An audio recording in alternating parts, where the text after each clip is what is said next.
I'm here testifying on behalf of myself and also from my experience as a lawyer practicing in this state for the last 33 years. I am testifying in opposition to the bill. And for the last 3 years of my personal practice, I have focused on representing the victims of sex trafficking. And we have been suing and representing those victims against hotels and truck stops where these events take place, and also internet companies who make this available through solicitations and connections. And one of the things that we've seen in that litigation, and part of the most compelling evidence we've seen, has been reviews of these hotels from neighborhood participants, not the actual people who are staying there, but from the neighborhoods, stating and putting forth all of the complaints about rampant crime and drugs and sex trafficking and pimps and prostitutes. And we've also seen that the impact that crime is having on their neighborhoods and the safety and their property values. And these are lawfully operated establishments, but they're allowing unchecked illegal conduct on their premises that spills out into those neighborhoods.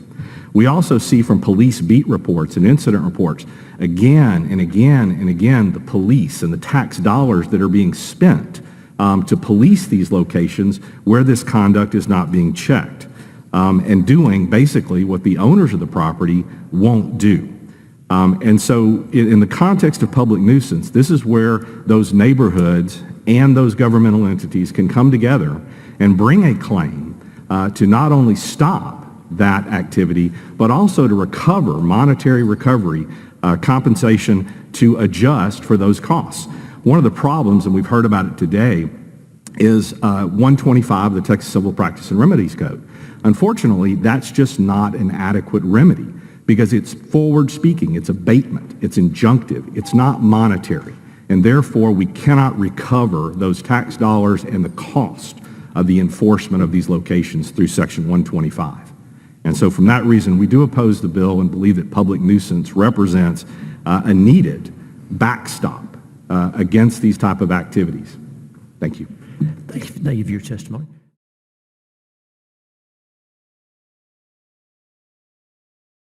Committee substitute on the original bill. I remember Senator Betancourt said this morning about tort reform. I was elected in 1995, and that was the first year of serious tort reform. And the mantra was bring Texas into the mainstream. And over the last 28 years or so, that has happened.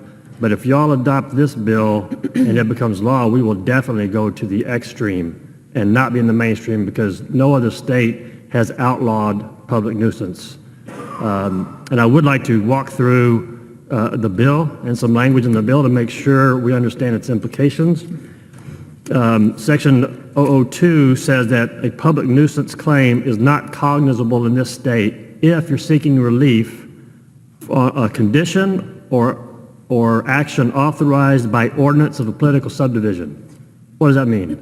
That means a small town in West Texas could pass an ordinance that impacts the Port of Houston or DFW airport.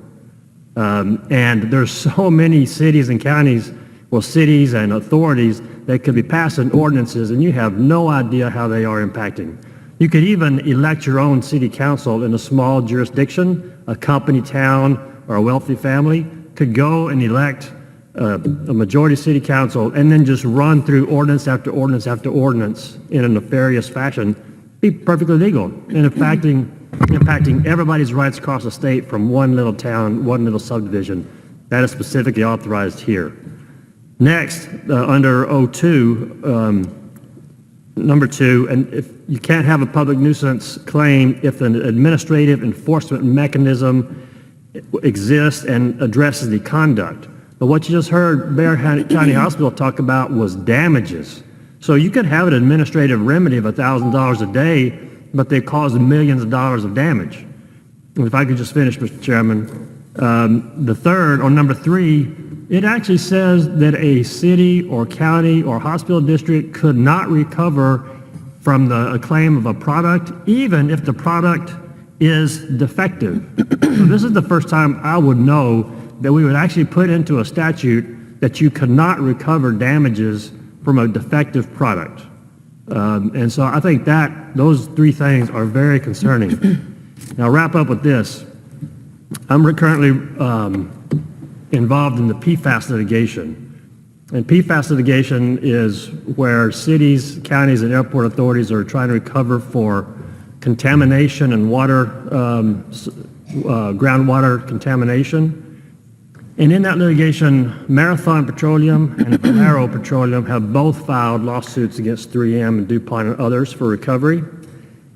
And if public nuisance is the claim of Marathon in their case, is one of them. Just think about it. If this law is into effect in the PFAS litigation, Marathon Petroleum would be able to recover for the groundwater and the soil contamination inside their fences. But yet, if that same contamination gets in the groundwater and migrates across under the fence line into the city or county or the water authority that needs remediation, that community could not recover.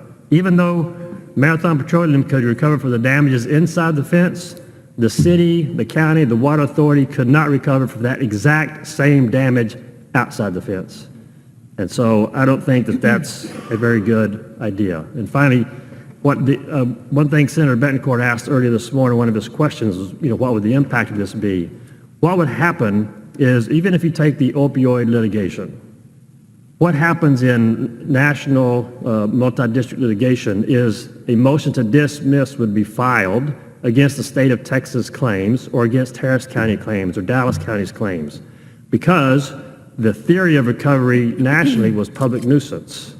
And since we don't have a law that recognizes it, we would be thrown out and not able to participate in some type of national settlement. So there's real world impacts, and we don't even know what they're going to be in the future. Thank you, Representative.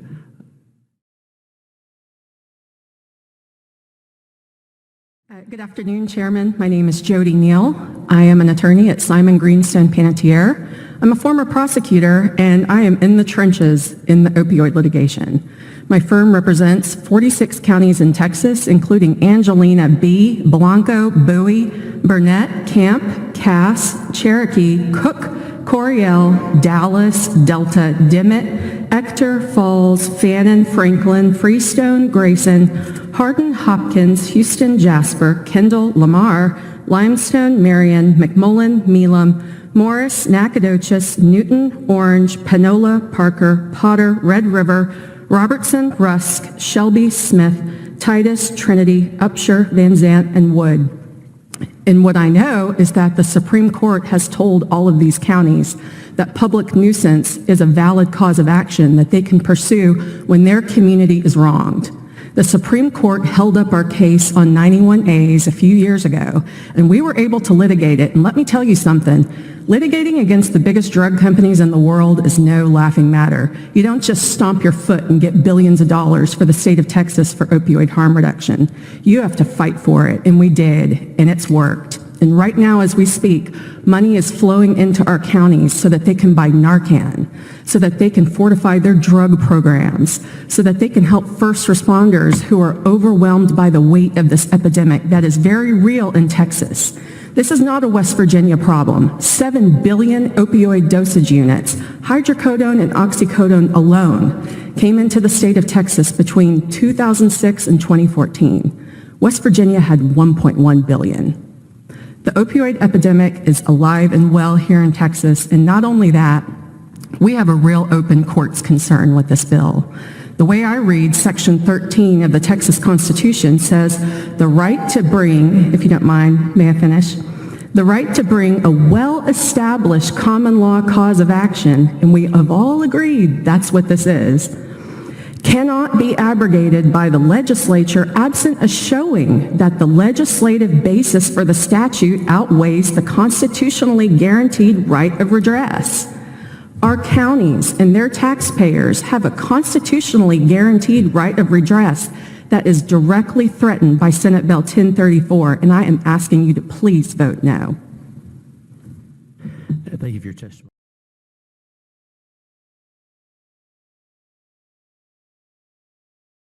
For your testimony.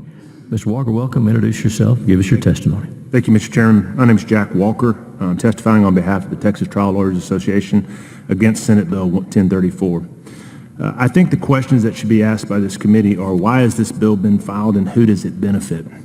Because the proponents of this bill make two basic claims. Number one, that there's a problem in Texas, that nuisance claims are or could become out of control.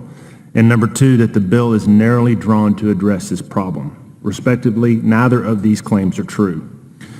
First, there's not a single case or example of a case being filed in Texas under some sort of outrageous or preposterous nuisance claim. And the bill is not narrow in scope. As almost all witnesses have testified, it abolishes virtually all claims of public nuisance. The bill will eliminate accountability to the public for large corporate malfeasance and effectively promotes a form of corporate welfare. The corporate bad actors who cause massive damage to the public through their actions are allowed to keep all the gains and profits from that activity, while at the same time are not held accountable for the damages they cause. It's the taxpayers who will pay the price. Now, what I want to do is provide you some real-world examples of what's going on right now in the world of nuisance, because nuisance is an active claim that's being utilized to hold corporate malfeasance and bad actors accountable. Just last month, on March 28, 2023, the state of Arkansas sued Meta, Facebook, TikTok, and Instagram, and the lawsuit is based in nuisance, and to hold big tech companies accountable for pushing addictive platforms on our kids and exposing them to a world of inappropriate and damaging content. Just 2 days ago, the Attorneys General of New York, California, and several other states announced a $462 million settlement with Juul. The lawsuit, again, is based in negligence and claims that the company aggressively marketed its e-cigarettes to young people and fueled the vaping crisis. Just last month, the state of Ohio filed lawsuits against Norfolk Southern over the environmental disaster caused when their train derailed in East Palestine, Ohio. Again, it's based in nuisance. May I finish? Public nuisance is the only means that a government entity can use to get monetary harm reduction damages on behalf of the injured taxpayers. The advantage of the nuisance cause of action is you get abatement, and then it is the only real means that the government entity can then get money damages for harm reduction. Not just future damages, but money damages to reduce the harm that has been caused. So you've heard a great deal today about the opioid litigation, and I want to finish with this. I'm somewhat uniquely situated in this, Chairman. My firm was part of 3 firms that filed the first opioid lawsuit in Texas for Upshur County taxpayers. Okay, and I can tell you a couple of things from this morning in the questions. Nuisance was our first claim. It is the first, at that time, called a cause of action because Crosstex hadn't really been vetted yet. But it was our first and the main thing that drove that litigation. The second thing that I would tell you is we partnered throughout this litigation with the OAG, with the Office of Attorney General, in developing and working through the settlements. And I can tell you unequivocally, you've gotten a document today, which is the agreed final judgment and injunctive relief. And I want to read from it, because there's claims in this case that they didn't utilize nuisance in the settlement. Under the recitals on page 2, I'm going to read. Plaintiff State of Texas filed original petition complaining of defendants' alleged violations of the Texas DTPA, Consumer Protection Act, and for negligently or intentionally creating a public nuisance. That is in the settlement document itself. Nuisance was what drove that litigation. I can tell you because we were involved and are still involved in that litigation. It's an important cause of action. And again, I would go back to the question, who does this benefit and who does this harm? No one here can say that this benefits the taxpayers of Texas. If you ask that question, you can say you will harm them. The only people, entities this is going to benefit is going to be the corporate malfeasance and those folks who harm the taxpayers of the state of Texas, and then it falls upon their backs to recompense those damages. Thank you. Thank you for allowing me extra time too, please. Thank you for your testimony. Senators, any questions for the witnesses?